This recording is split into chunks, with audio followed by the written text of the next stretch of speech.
5 days a week, Ed Morris made the long commute back and forth between his home and his job, between Earth and Jupiter's moon, Ganymede.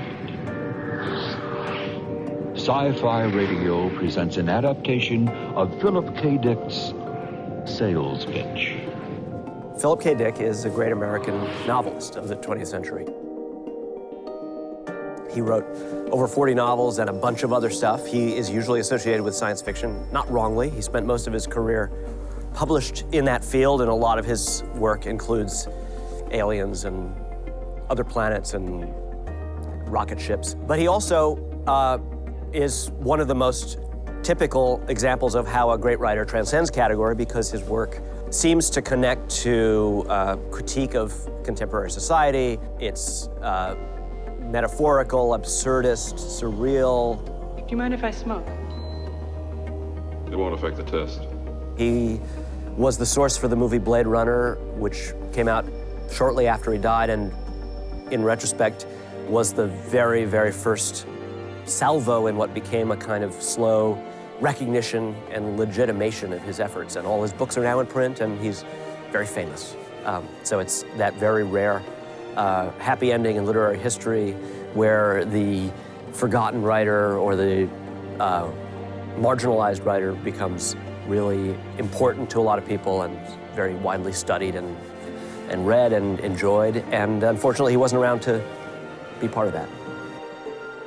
Well, I first discovered Philip K. Dick when I was living with a friend at 18 years old. She gave me a copy of Scanner Darkly, and oh my God, there's sex and drugs, and it's for adults, and it's science fiction, and I was just in love. It was just the best thing ever. I felt like I was being spoken to. And I did that thing that dickheads do. They go and they buy a giant stack of books, and they read it like in a month.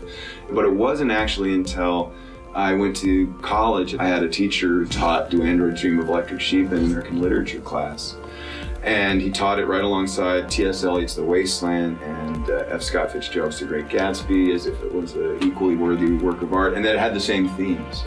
And when I saw that, I was hooked, and I realized that not only did Dick speak to me as a person, as an individual, but that he had his finger on the pulse of what was important in literature in the 20th century, which was basically coming to grips with our newly secular and cold world.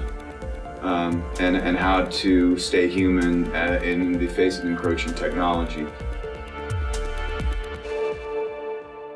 My first encounter was when I was in college. I was studying literature at Harvard and reading great literature. And my escape from it was reading literature that was considered not so great. Like science fiction. When I eventually got into the film business, one of my dreams really was to do Philip K. Dick material. What really mattered to me was that a movie not just take a central concept from one of his works and turn it into an action movie, but that it capture all of the dimensions of Philip K. Dick's work.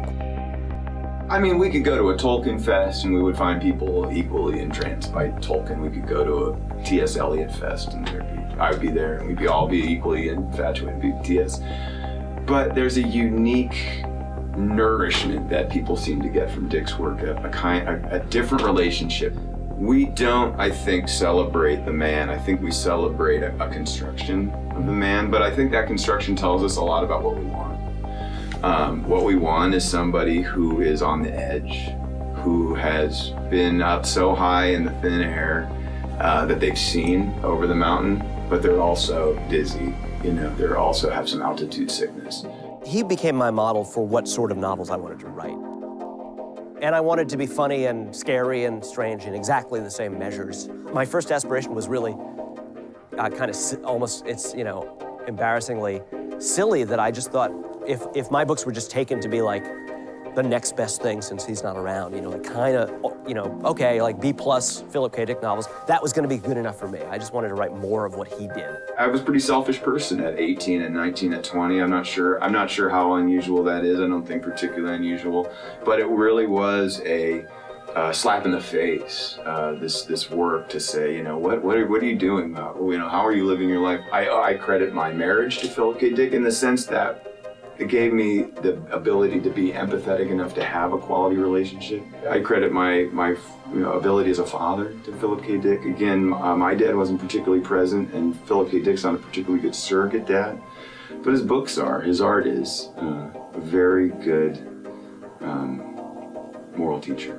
During the 60s, there used to be this thing that if you took LSD, your brain would change forever and you could never go back. It crosses so many barriers of your involvement. It really sucks you in to a reality that there's no distance. There's no aesthetic distance between it as you're reading it. That's a kind of literature that really interests me, literature that changes the way we live.